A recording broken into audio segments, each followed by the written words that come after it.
said at the end of my video of making a nice new bench that I had some kitchen worktop left over. This stuff is always good. It's always a decent quality wood. It's always nice to work with.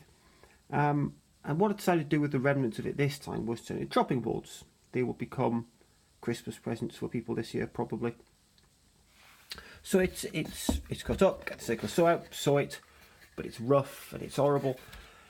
I just thought I'd do a quick update on how to handle it. But I'm going to sand it. To begin with, we're going to use I think that's an 80 grit, something like that. I haven't got the whole belt sander out. It's not worth it for this little job. I'm going to go from 80 to something like 120 grit. So start off with rough sanding and then move on to the smooth. I will be sanding off the edges, the sides and the top and bottom, taking some of this stained colour off because I think it'll be quite good. First thing is deal with the surface and then the edges. I'll update again when I've got that done.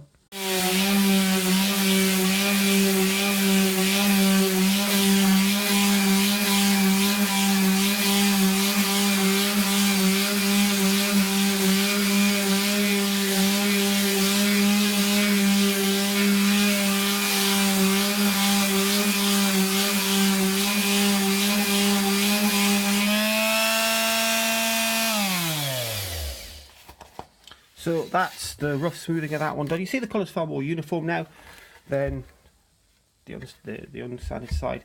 It's feeling a lot smoother, a lot better. Next I'll do the edges. Probably have to clamp it in place for that, so I can't film that at the same time. And I'll get back to you soon. That's the rough sanding done. As you can see, I've shaped the corners, I've shaped the edges. All of that rough shaping you really want to do with a bigger grit, with a rougher sandpaper. I'll give it a wipe. It's still quite rough. That's absolutely fine.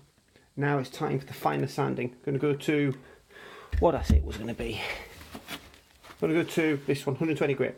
120 grit is absolutely fine for a chopping board. You could go down to a glassy sort of 200 grit if you really want to, but this will finish it. And after that, we'll move on to the next one. It's quite a nice comparison. On the right, this is the benching as I bought it. It's the stained acacia wood. Cut edges, sharp, horrible. It's a good bit of wood, but it needed some work. In the middle, this is what I bought it for. This is that after it's been sanded and it's been treated with 4 layers of linseed oil. This is a bit of the offcut. It was like that until a minute ago. Now it's been sanded down and it's ready to be oiled. So the edges are smooth. There's nothing to catch. There's nothing to be splintered. This has gone from a rough grain to quite a fine, from a rough sandpaper to quite a fine sandpaper. I'm going to pour some mineral oil on it, give it 5-10 minutes, come back and do the other side.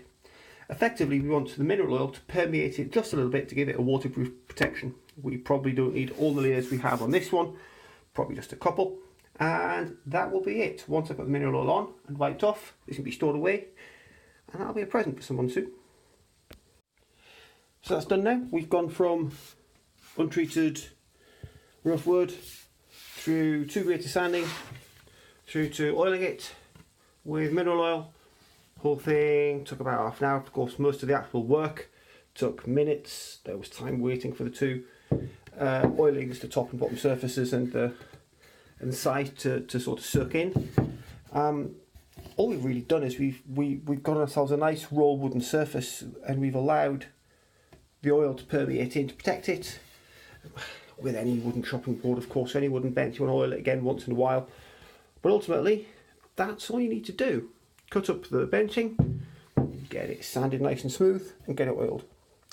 Yeah, I'm still in 2 minds as to whether I'm going to eBay this or whether I'm going to save them for Christmas presents. I don't know, maybe I'll sell them. If you want me to eBay them and tell me what you think they go for, then let me know.